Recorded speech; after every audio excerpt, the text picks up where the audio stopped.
Hey everyone, I'm Rod Roddenberry, and you're listening to Trek FM.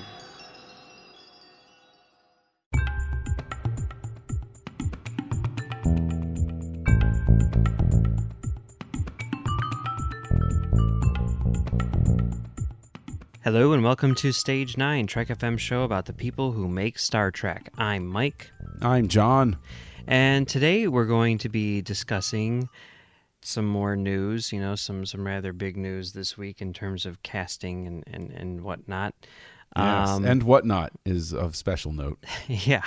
Yeah. So, okay, let's start with some more writers. Last week we talked about Craig Sweeney joining the team. There are at least 3 more writers who are on staff. There was a picture which was posted on Twitter by the Writers' Room's Twitter account with the writing staff and Michelle Yeoh. And, some of the writers were not there, like Nicholas Meyer and Kemp Powers and some other people. But a substantial number of the writers were there, including Ted Sullivan, Bo-Yeon Kim, and Erica Lepolt. Now, these are 3 people who are new to us. Ted Sullivan has worked... they've all worked with Berg and Harberts before. Ted Sullivan worked with them on the show Revenge, and Kim and Lepolt, who are a writing team, worked with them on Rain. And, okay, Ted Sullivan... Now, yes, in addition to working on Revenge, he's done like a lot of stuff. He used to write for like daytime soap operas and stuff like that. And, it certainly seems like he's a big Star Trek fan to begin with, because like his Twitter avatar is a drawing of him wearing a red shirt and, all that stuff. And he seems really into Star Trek, which is cool. Always good. And in addition to writing for Revenge, which, have you seen Revenge at all? I have not. See, like I've seen the posters and everything. It's got like Emily Van Camp in it and stuff. And I just remember that the G in Revenge looks like an 8. Yeah, it's supposed to be an infinity symbol. Okay. It's it like looked a more thing. like an 8 than an infinity symbol, but okay. Whatever. It's a thing in the show. But I'm like, okay, let me watch the pilot and then let me watch one of his episodes to see. So I watched the pilot and I'm like, wow, Madeline Stowe is in this? And then I'm like, whoa, Henry Czerny is in this? And the pilot was directed by Philip Noyce. I'm like, you're telling me, this is like a Clear and Present Danger reunion. And then in the first episode that Sullivan wrote, it's got, oh God, what's the guy's name? He was like the bad guy in Clear and Present Danger, like, the machine is still on, Moira, that guy. You know who I'm talking about? I don't know how familiar you are with Clear and Present Danger. No, it's not. Joaquin de Almeida. Oh, yes. Okay. Yes. Okay. Yeah. And I'm like, okay, you got all these people, Madeline Stowe, Joaquin de Almeida, Henry Czerny, where I'm always like, how come Henry Czerny's not in everything? I mean, come on. He should have he should have maintained his role in Mission Impossible. He should be whatever. Anyway, it doesn't matter. I'm not going to get into my whole Henry Czerny should be in every single Mission Impossible movie and how the payoff in Mission Impossible Ghost Protocol would have been amazing if he was in the car. That blows up at the beginning instead of... Can you imagine if that was Henry Czerny? The continuity, you pull him through, the entire series, and then he blows up. And you're like, oh my God, we've been with him for this entire franchise. But we haven't. Anyway. That's... write your congressman. We'll get into that someday. But I'm sure if you were to write your congressman, it would be some sort of corrupt congressman, seeing as how it's Mission Impossible, Oh, that's true. And Henry Czerny, can't escape that. Who was usually playing a corrupt politician, I mean, that's his thing, right? Yeah, that's what he plays in Clear and Present Danger. Anyway, so I'm watching this and I'm like, this is amazing. It's even got the love interest from Josie and the Pussycats, the guy who I forget his name, like Alan or something like that. The guitar tech from anyway, he's in it too. It doesn't matter. Anyway, that show is way, way, way complex. I watched the first episode. I'm like, I have no idea what's going on in this thing. And then, I watched like the episode that Sullivan wrote, or the first episode that he wrote like in season 2, and I'm like, okay, wait a minute. That guy died in the very first scene of the pilot. How is he still here? I don't know what's going on in this show. So, whatever. But So you're saying highly recommended. I mean, like, I'm watching now to prep. I'm totally intrigued by the show. Like, I want to go back and watch it from the beginning. But if you were to just jump in a random episode, I don't think it's going to work out too well. So it's a mythology series. Yes, it's a very, very dense soap opera, Okay. But another thing that he's written for is Supergirl. And I watched the first episode of Supergirl, which I know you love. Oh my gosh, I've effusively just been going on and on about it for so long now. I just can't stop talking about the first episode of Supergirl. It's weird because like everyone's like, this DC whatever TV universe is so great, and like I watched the pilot for Arrow and I was like, that was fine, and I watched the pilot for Flash and I was like, yeah, that was I don't know about that. And then I watched the pilot for Supergirl today and I'm like, wow, that was actually pretty good. I mean, there's like moments where it's like, okay, you definitely have a weekly television budget, and you can always tell what an effects shot is because for some reason they put like dirt on the lens for the effects shots. I don't know why, that's just their thing, but it's always like a completely clean image, like a pristine image anytime there's not an effect. So I don't quite understand the reasoning behind that, but whatever. All of that stuff, being said, I did enjoy it. I think the cast is very charming. I want to walk back for a second here. Like I didn't hate it. Are you under the impression that I hated it? I was under the impression that you really did not like it. I didn't hate it. Oh, okay. I didn't hate it. I didn't think it was stupendous. I didn't think it. I mean, it.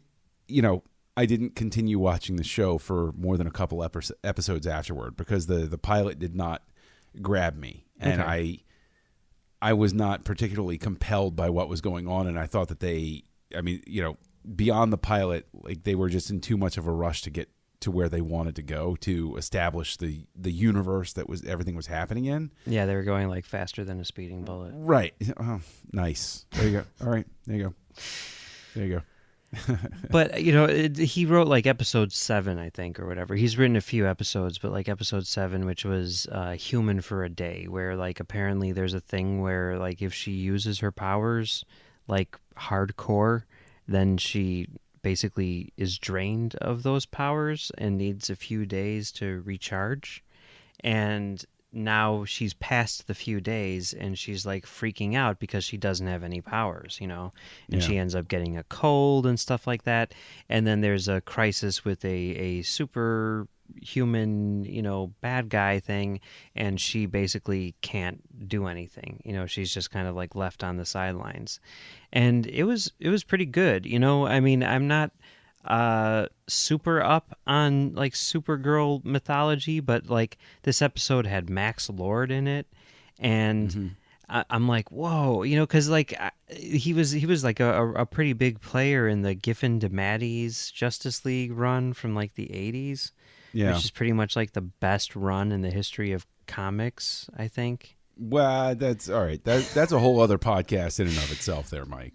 And you know it. But it was great to see. I'm like, wow, he's on network television. That's insane. And then at the end, spoilers for episode 7 of Supergirl, it turns out that like the boss of Kyler Lee is John Jones, Martian Manhunter. Yeah. And it's like, whoa, Martian Manhunter's on this show? This really is like the the Giffen DeMatteis run. I mean, that's pretty impressive. It's kind of crazy that we're living in a world where, there's just randomly John Jones and Max Lord, showing up in, this random episode of a television show.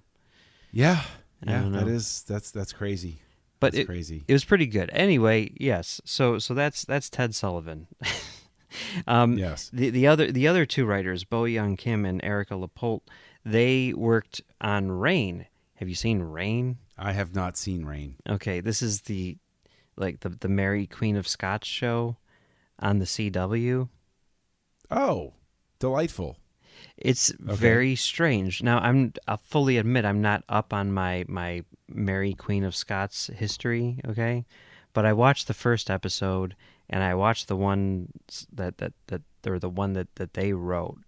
And, I mean, it is really crazy because it's like, okay, here's this thing, this like 16th century historical drama, but on the CW, and it plays just like that. I mean, it's got all of the pop music, it's got all of the crazy, I mean, it is like, soapy as hell, sultry camera angles. Like everyone is sleeping with everyone, sweaty a lot of the time. Yes, there's but like some pretty brutal murders as well. I mean, I'm like the very first scene, like her food taster like gets poisoned and starts like bleeding out of her ears and stuff like that. I'm like, whoa, this is intense.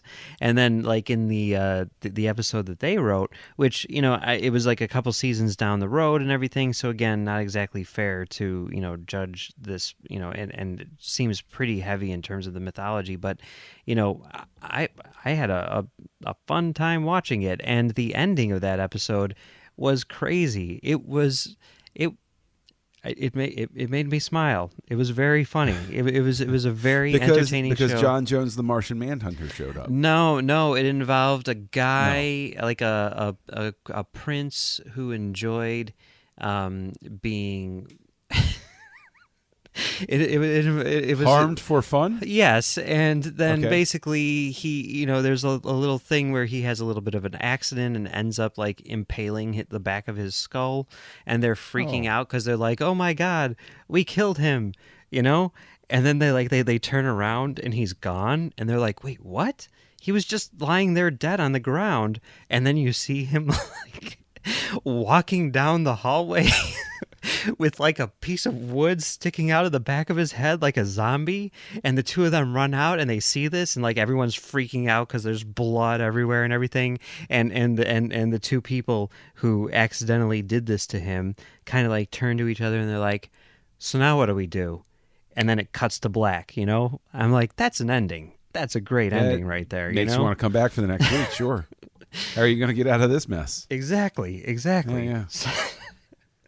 So that's interesting, though, because it seems that with all of the people that they've been bringing on, all of these new writers they've been bringing on, it just reinforces this idea that there are going to be a lot of different plot lines sort of pursued. Like there's going to be a lot of stuff running in parallel, and it really does seem like they're bringing on these teams that are, I mean, dare I say, they're going to be like, okay, you're the Klingon team, you're the Federation team, and your Federation Ship B team, like, would that make sense in a writer's room? That's certainly, something that people do, right? I mean, I don't know how common it is, but at least in terms of like the story breaking, I mean, like, isn't that the thing that they did on Lost, where they like each person like created a character and then they put the characters' names in a hat, and then each writer picked out a name and had to write the backstory for that character?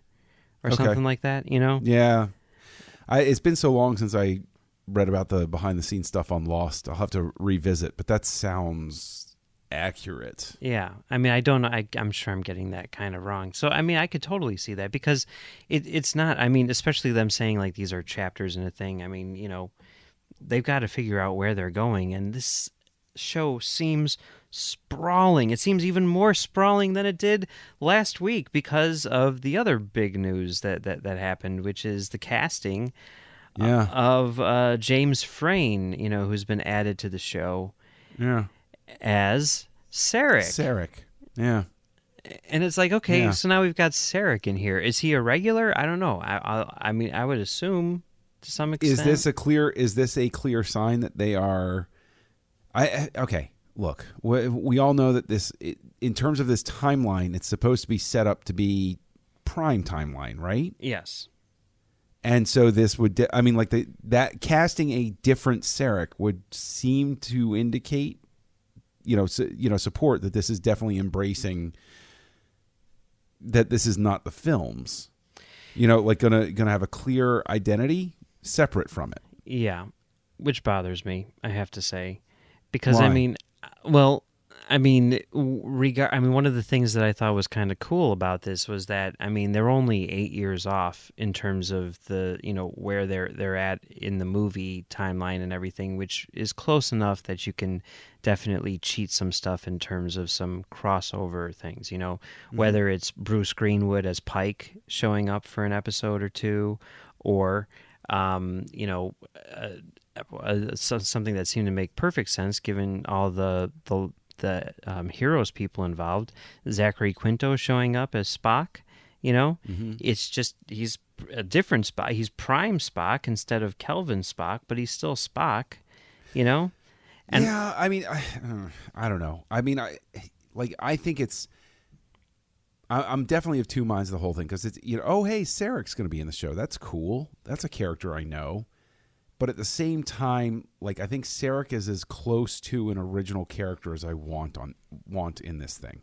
I want new and fresh. I don't want a cameo of the week by some character that I'm familiar with, Yeah, I don't want cameo of the week either, but if they were to like punctuate it with something where you're like, whoa, like, oh, they ran into Enterprise and there's Pike and Spock, I mean, like, and then they left. I mean, because, that's throughout, that's part of Star Trek, they do that all the time on Star Trek.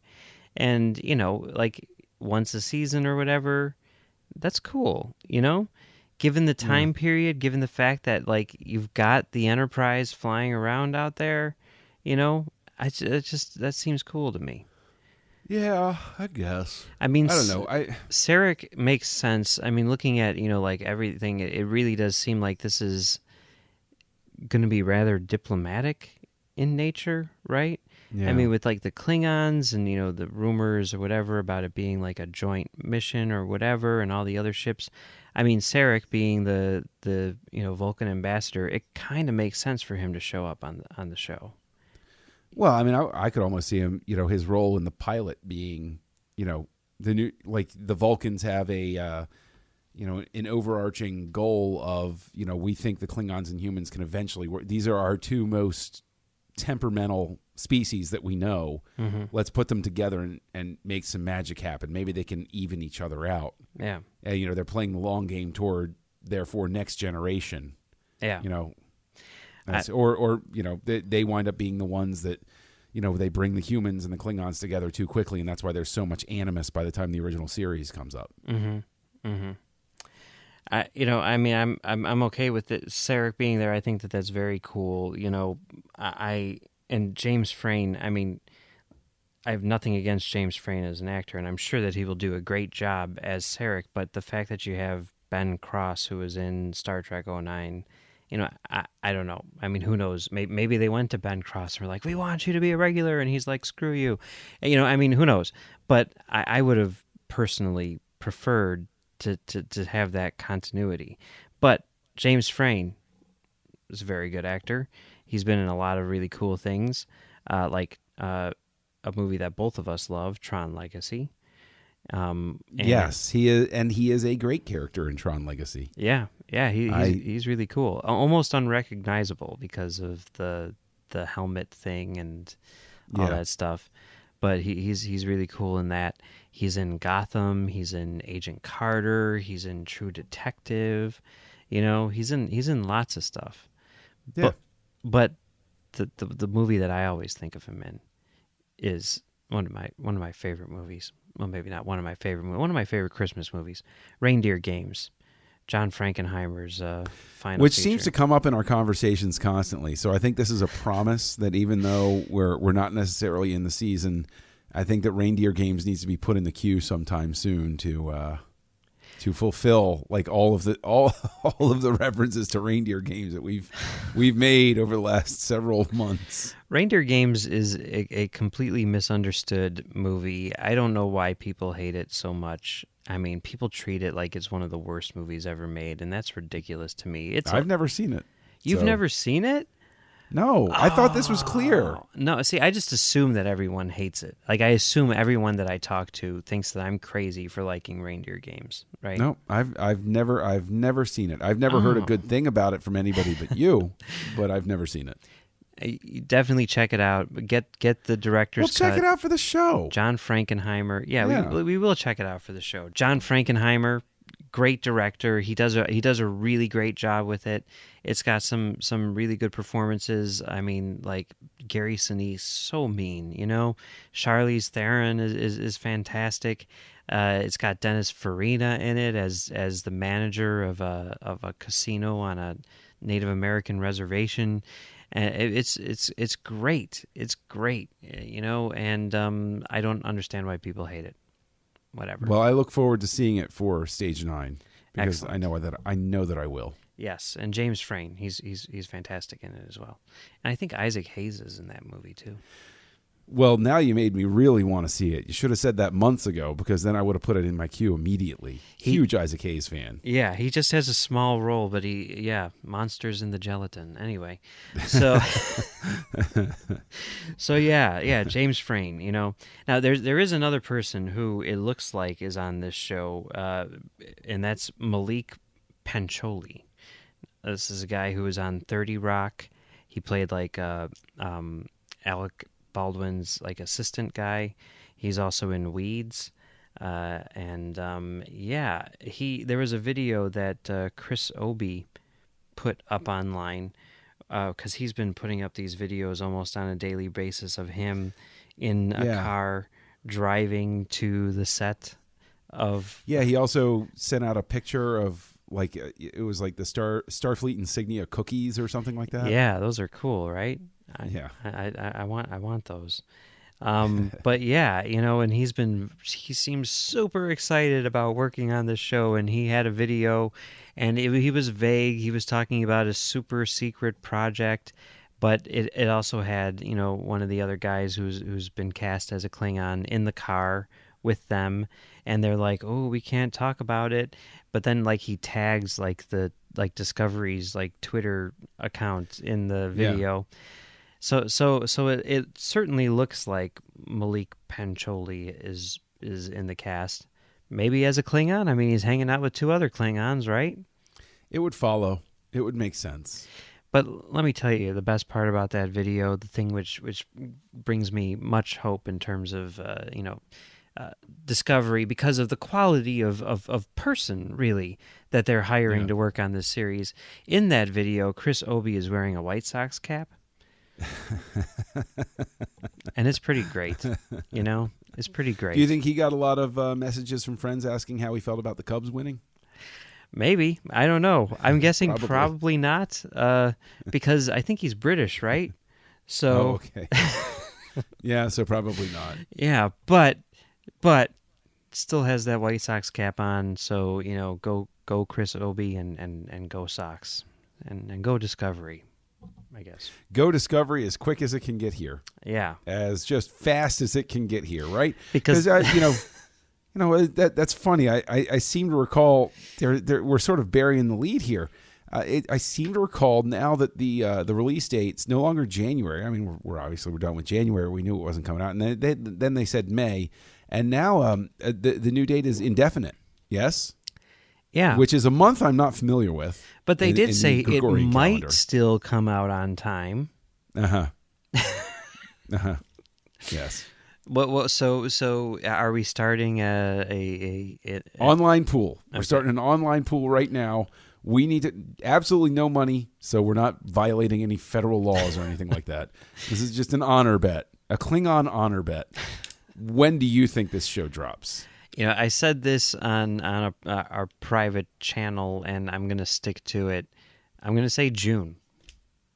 I'm saying September, and I'm sticking with September. Okay. Because I think that they get far enough along, and I think that CBS, they're bringing in TV people. They're bringing in a lot of people who know how to write television and everything like that. And this is CBS, and they want crowning jewel in their new app.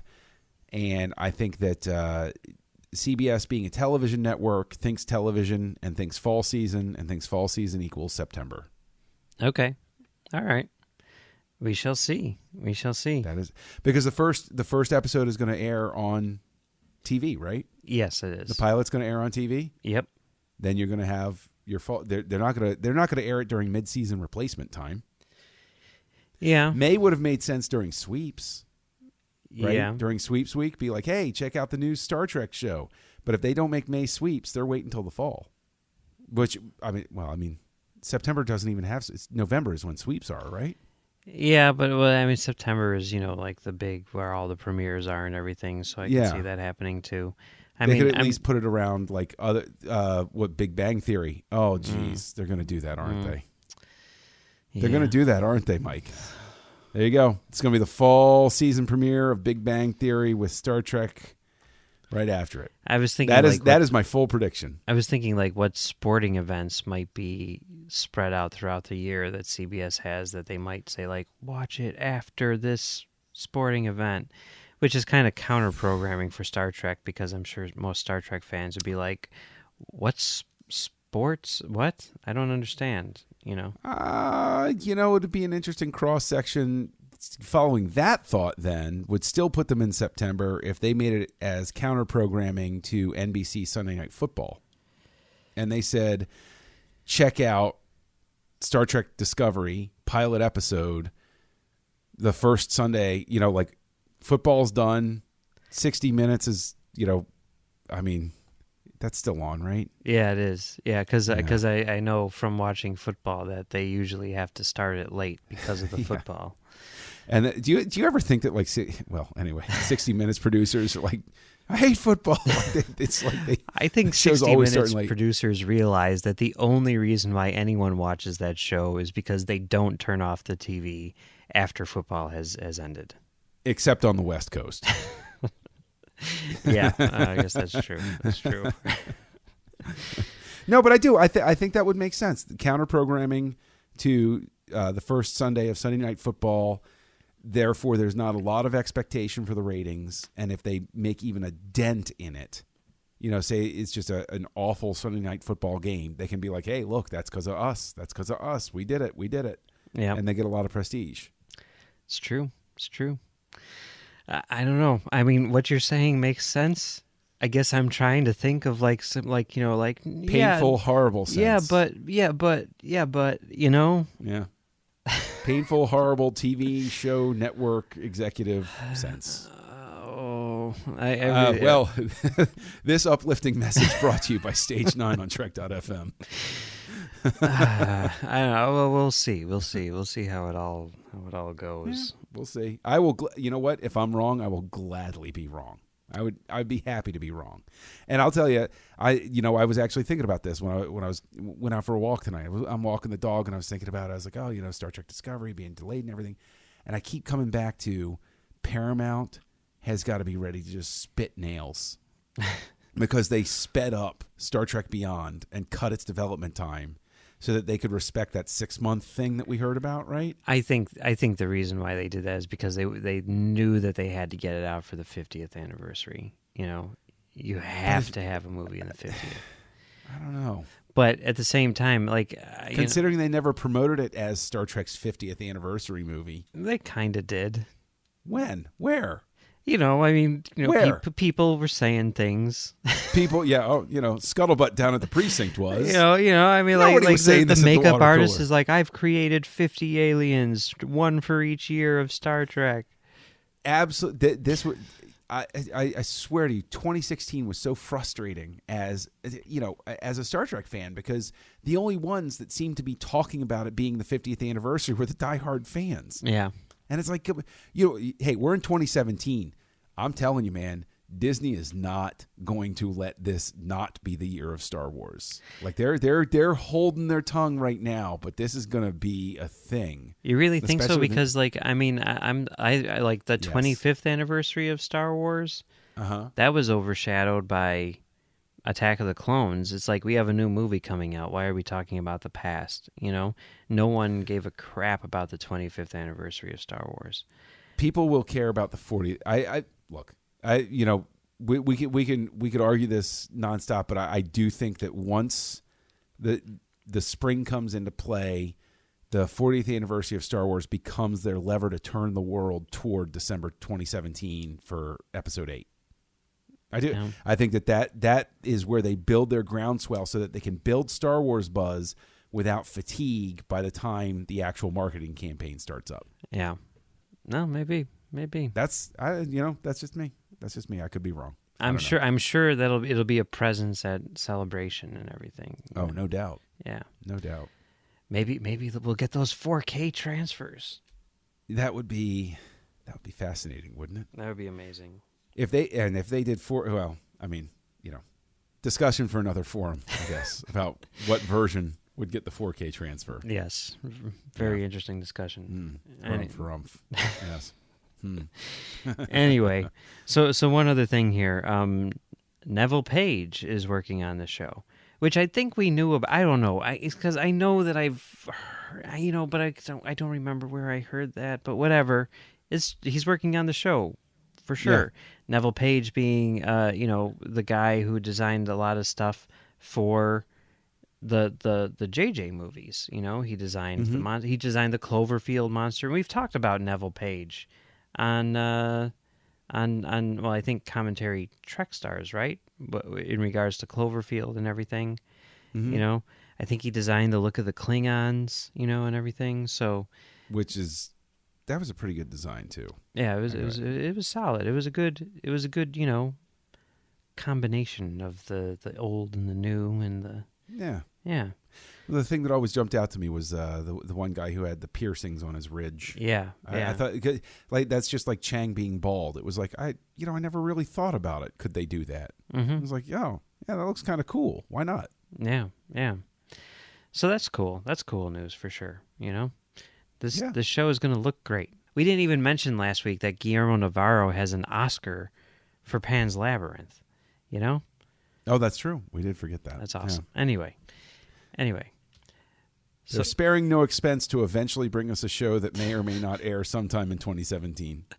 Yeah, it's starting to feel like Avatar, like Avatar will, but every time they delay Avatar, they add another movie, I just saw a tweet from Avatar, like Avatar's official account just today, where it's like the feeling when you remember that there's 4 new Avatar movies coming out, and then it had like a picture of like a Na'vi like smiling or something like that, and I'm like, wow, there's 4 of them coming out now.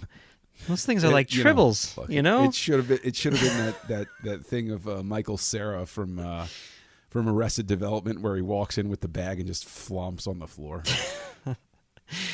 Yeah. Well, Yep. Hey. Well, it's been fun talking about more Discovery news this week, but that isn't all we're talking about here on Trek FM. So here's a look at what you may have missed elsewhere on the network. Previously on Trek.fm, Standard Orbit. Sugar and spice and everything nice, yes, we know. But that's never mentioned in the episode at all. Like, you think there would be some tag scene with everybody on the bridge and Kirk saying that to himself, and Spock says, "Spice, Captain," or something like that, right? I guess so. Earl Grey. And then as kind of a teenager, I kind of drifted a bit from Star Trek, and, I pretended one time when I went to see Star Trek Nemesis that I was actually off to see Elf instead, because that sounded cooler than seeing Star Trek Nemesis. And maybe it still is. To the journey! See, now I'm picturing like old 7 of 9 at the end of Titanic. She's got the doctor's medical tricorder in her hand, and she lovingly tosses it over the side of the ship at the end of the episode. Oh, no, she has the mobile emitter. The mobile emitter. She takes the doctor's mobile emitter and throws it overboard. Perfect. I love this. The 602 Club.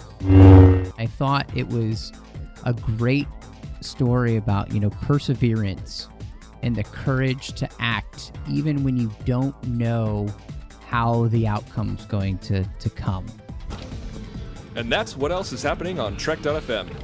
Check out these shows and discover what we're talking about in your favorite corner of the Star Trek universe. You'll find us wherever you get your podcasts. If you're an Apple user, be sure to hit the subscribe button. That helps us out greatly and makes it easier for other listeners to find the shows they search iTunes.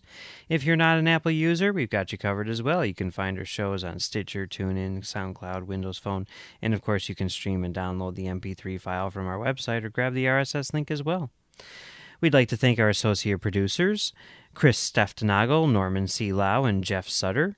Thank you very much for supporting the show, guys. If you want to be like Chris, Norm, and Jeff, you can support the show by becoming a patron of the network on Patreon. If you visit patreon.com/trekfm, that's patreon.com/trekfm, you'll find our current goals and different milestone contribution levels, along with all the great perks we have for you, like early access to content, exclusive content, producer credits, seats on our content development team, and more.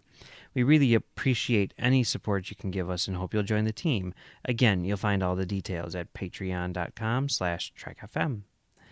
If you want to contact us, you can find the network on Twitter at TrekFM or on Facebook at facebook.com/TrekFM. You can find the Babel Conference on Facebook, which is our listener forum. Just type the Babel Conference, that's Babel, into the search field, and it'll come right up. So, John, where can people find you on the internet? Look for Kessel Junkie online. You can also find me over on the Nerd Party Network, co-hosting Aggressive Negotiations with Matt Rushing, and also co-hosting a little show called Great Shot Kid with you, Mike. And I am also co-hosting Words with Nerds with my pal Craig. Where can they find you? You can find me on thenerdparty.com doing Great Shot Kid with you, where we talk about the people who make Star Wars. And you can also find me on commentarytrackstars.com, where we do audio commentaries and various other things. We're trying to keep that going somewhat. And you can also find me on Twitter at Mumbles3K. All right. Well, that's it for this week. Next week, perhaps we will talk about Alias, but you never know because the show just started shooting, that show being Discovery.